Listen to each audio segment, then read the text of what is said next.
வணக்கம் நண்பர்களே. இப்போ நம்ம எதை பற்றி பார்க்க போகிறோன்னா, நம்ம பூமியில் நிலம், நீர், நெருப்பு, ஆகாயம், காற்று ஆகிய 5 பஞ்சபூத சக்திகள் இருக்குது. இந்த 5 பஞ்சபூத சக்திகளில் எந்த ஒரு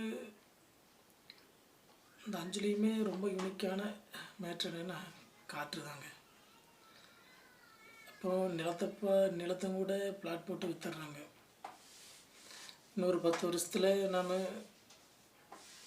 இருக்க இடம் இருக்கோ இல்லையோ தெரியாது. இப்போது தீப்பெட்டிங்க கூட ₹1 ₹2 கொடுத்ததா கடையில் கிடைக்கிது. நெருப்பு அதே மாதிரி தண்ணியும் பாக்கெட் பண்ணி விற்கிறதுக்கு ஆரம்பிச்சிட்டாங்க பாட்டிலில். இப்படி எல்லாத்தையுமே நம்ம விலை கொடுத்து வாங்குகிறோம். ஆனால் ஒரே ஒரு விஷயம், காற்று மட்டும் நம்ம ஃப்ரீயாக சுவாச்சிட்ருக்கோம். காற்றுக்கு மட்டும் ஏன் இவ்வளோ சிறப்புன்னா, இந்த பஞ்சபூத சக்திகளான நிலம், நீர், நெருப்பு, ஆகாயம், காற்றில் காற்று தவிர வேறு எந்த ஒரு விஷயம் இல்லைன்னாலும் நம்ம வாழலாம். ஆனால் காற்று இல்லாமல் ஒரு 5 நிமிஷம் கூட நம்மளால் உயிர் வாழ முடியாது. நீங்கள் மூச்சை காத்து கவனிங்க, பிராணாயாமம் செய்யுங்க அப்படின்ட்டு நிறையா வீடியோஸ் பார்த்துருப்பீங்க. இப்போ நான் என்ன சொல்ல போகிறேன்னா,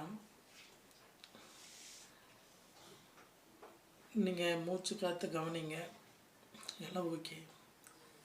ஆனால் ஒரே காற்றை பற்றி ஒரே ஒரு விஷயம் யூனிக்காக ஒன்று சொல்ல போகிறேன்.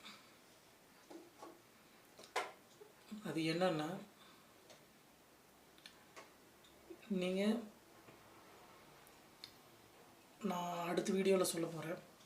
அந்த வீடியோ உங்களுக்கு வேணும்னா ஐ வாண்ட் வீடியோ அப்படின்னு எனக்கு கமெண்ட் பண்ணுங்கள். உங்களுக்கு நெக்ஸ்ட் வீடியோவில் நான் காற்றை பற்றி சொல்ல போகிறேன். ஓகே நண்பர்களே, நம்ம சேனலில் லைக் பண்ணுங்கள், ஷேர் பண்ணுங்கள், சப்ஸ்கிரைப் பண்ணுங்கள். தேங்க்யூ.